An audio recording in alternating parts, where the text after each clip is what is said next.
শেখ মুজিবুর রহমান আমাদের বড় নেতা, তিনি আমাদেরকে পাকিস্তান থেকে এসে একটা সুন্দর দেশ দিলেন, শান্তির দেশ, যেখানে আমরা পরস্পরের সঙ্গে ভাই ভাইয়ের মতো বাস করবো, তাই না?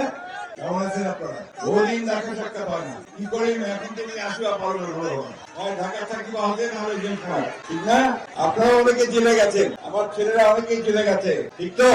আমরা এখন অন্তত ওই শান্তিতে আছি যে রাত্রিবেলা পুলিশ আমাদের বাড়িতে গিয়ে আক্রমণ করবে না, অন্তত এইটুকু শান্তিতে আছি যে আমাদেরকে আপনার ওই ক্ষেত বাড়িতে, ধান বাড়িতে অথবা গাছের উপরে বসে থাকতে হবে না, ঠিক না? এটা আমাদের গত 15 বছর ধরে এই অবস্থা আমাদেরকে খারাপ করে। বসে যাও বসে যাও। এই যে ভয়ানক একটা অবস্থা যে আমরা একটা ভোট দেওয়ার জন্য, একটা ভালো থাকার জন্য, কম দামে খাওয়া পাওয়ার জন্য, অথবা আমাদের মা বোনদের জন্য শাড়ি কাপড় কেনার জন্য আমরা একটা ভালো অর্থনৈতিক অবস্থা চেয়েছিলাম, তাই না? আমরা 1971 সালে এখানে সবাই বেশিরভাগ হচ্ছে যুবক, তারা 71 সালে যুদ্ধ দেখে নাই, অনেকে আছেন প্রবীণ যারা 71 সালে যুদ্ধ দেখছেন।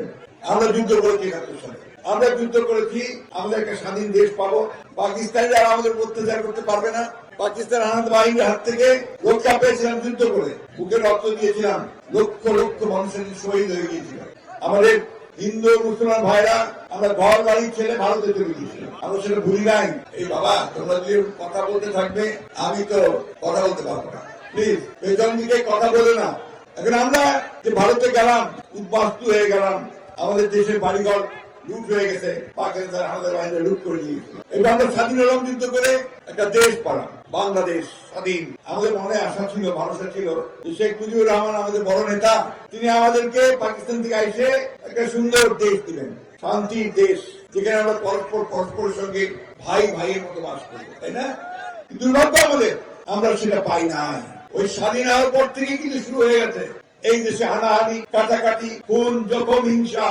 সবচেয়ে দুঃখজনক ব্যাপার, যে নেতাকে এত মানুষ ভালোবাসলো, যে দলটাকে লোক ভালোবাসলো আওয়ামী লীগ, সেই দলটাই আমাদের উপরে চড়া হয়ে গেল, এই দেশের মানুষের উপরে। আপনাদের অনেকের মনে থাকার কথা, তখন একটা দল ছিল, এই বাংলা ঠাকুরটা তো তৈরি হয়েছিল, জাসদ, রব সাহেবের জাসদ।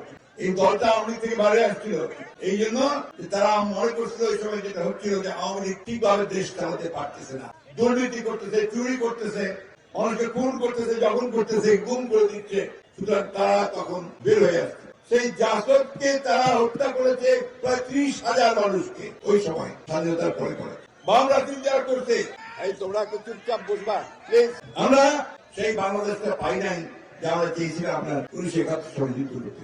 তো সেই সময় যুদ্ধের যে ঘোষণা দিয়ে দিয়েছিলেন, আপনাদের মনে থাকার কথা, পুরানো লোক যারা আছেন, সেই ঘোষণা কিন্তু রাজনৈতিক দল দেয় নাই, রাজনৈতিক ব্যক্তিও দেয় নাই, ঘোষণা দিয়েছিলেন শহীদ প্রেসিডেন্ট জিয়াউর রহমান।